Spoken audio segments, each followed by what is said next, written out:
एक वक्त जब अमित शाह कह रहे थे बंगाल चुनाव रैली में ममता दीदी इस चुनाव के बाद वह अकेला रह जाएगी, तब सबने हंसकर उनका मजाक उड़ाया।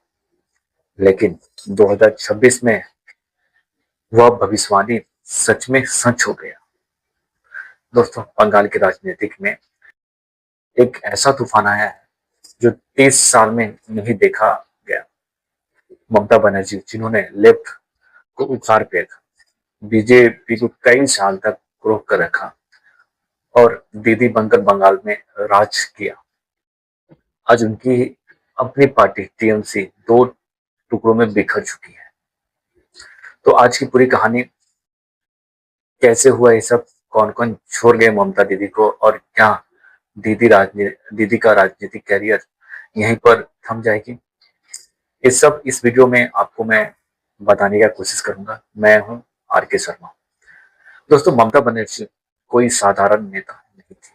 2011 में 34 साल की लेफ्ट सरकार को हराया, यह काम किसी ने सोचा भी नहीं था।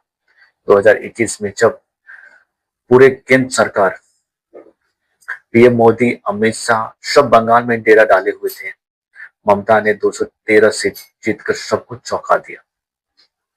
2024 में लोकसभा में जब बीजेपी को लगा था वो बंगाल में बड़ी जीत दर्ज करेगी, तब टीएमसी ने 29 सीटें जीती और बीजेपी सिर्फ 12 पर सिमट गई। यानी ममता को हराना लगभग नामुमकिन लग रहा था। लेकिन 2026 में क्या हुआ? 2026 में विधानसभा चुनाव में वह हुआ जो किसी ने कल्पना भी नहीं किया था। बीजेपी ने पहली बार पश्चिम बंगाल में सरकार बना ली। टीएमसी ने जो 2021 में 213 सीटें जीती थी, 2026 में बस 80 सीटों पर सिमट गई।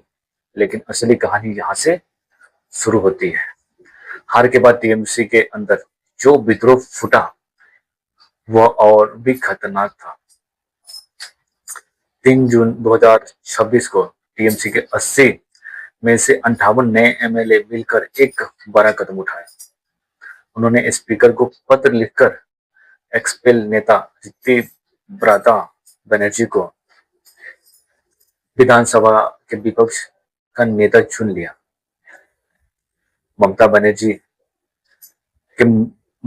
की मर्जी के खिलाफ, यानी ममता ने अपने एमएलए ने उन्हें ही चुनौती दे दी। अभी विधानसभा का घाव ताजा ही था कि पार्लियामेंट में भी बम फट गया। 8 जून 2026 को खबर आई, टीएमसी के 20 लोकसभा एमपी ने टीएमसी यानी बीजेपी गठबंधन को समर्थन देने का ऐलान कर दिया। इनकी अगुवाई कर रहे थे कोकिला घोष, जो 4 बार की टीएमसी एमपी है। सबसे चौंकाने वाली बात, 20 एमपी टीएमसी की लोकसभा के कुल 28 सीटों की 2/3 से ज्यादा है। मतलब एंटी डिफेक्शन लॉ भी लागू नहीं होगा, यानी ये लोग बिना किसी कानूनी दल के पार्टी से अलग हो सकते हैं। राज्यसभा में भी सुपेंदु शेखर ने इस्तीफा दे दिया और कहा पार्टी में रहना मुश्किल हो गया था। सुष्मिता देव ने भी राज्यसभा की सदस्यता छोड़ दी। और अब बात करते हैं उस नाम की जिसने शायद ममता को सबसे ज्यादा तकलीफ दी होगी, सयानी घोष, जादवपुर से लोकसभा एमपी, एक्ट्रेस, सिंगर। जब राघव चड्ढा बीजेपी में ज्वाइन किए थे, तब सयानी ने कहा था चड्ढा चड्डी बन सकता है लेकिन घोष हमेशा घोष ही रहेगा। यानी उन्होंने सार्वजनिक रूप से ममता के प्रति वफादारी का ऐलान किया था। 2021 में ममता ने तृणमूल कांग्रेस यूथ का अध्यक्ष बनाया। 2021 में जादवपुर जैसे सीट से एमपी बनाया, पार्टी की महिला विंग की चीफ तक बनाया। लेकिन 2026 में रिपोर्ट्स आई, सयानी घोष ने बागी गुट की नेता कोकिला घोष से संपर्क किया और वे वे भी 20 एमपी की रेबल लिस्ट में शामिल हो गई है। जिसने कहा था घोष हमेशा घोष रहेगा, उसी ने ममता का साथ छोड़ दिया। तो सवाल उठता है कि इतनी बड़ी ताकतवर नेता का ऐसा हाल क्यों हुआ।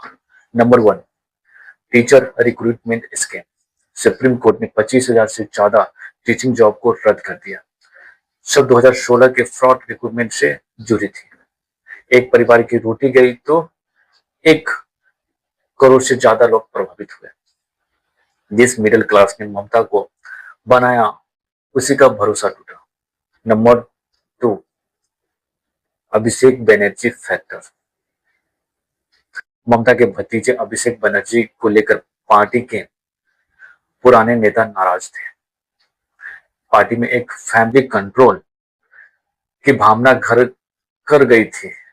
बागी गुट ने अभिषेक को ही पार्टी का पतन बनने का कारण बताया। Number 3, anti incumbency. 14 साल की सत्ता के बाद करप्शन, कट मनी और लॉ एंड ऑर्डर के मुद्दे जो जनता को थका दिया था। चौथा, 2024 Kolkata rape murder case. RG Kar medical college की घटना ने पूरे बंगाल को हिला दिया था।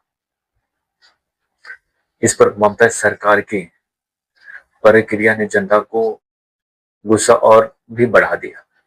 यह सवाल पूरे देश की राजनीति के लिए अहम है। ममता बनर्जी पहले भी मुश्किल से उठी थी। 1998 में कांग्रेस से अलग होकर अकेले टीएमसी बनाई। 2006 में जब वे लगभग खत्म कर रही थी, सिंहपुर नंदीग्राम ने उन्हें नई जिंदगी दी।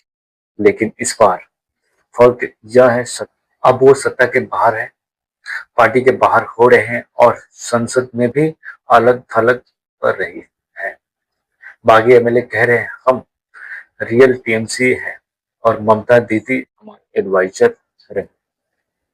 यानी वे ममता को सिंबल की तरह रखना चाहते हैं, पावर नहीं। महाराष्ट्र में जो हुआ था, एकनाथ शिंदे ने उद्धव ठाकरे के साथ किया था, कुछ वैसे ही तस्वीर बंगाल में बनती दिख रही है।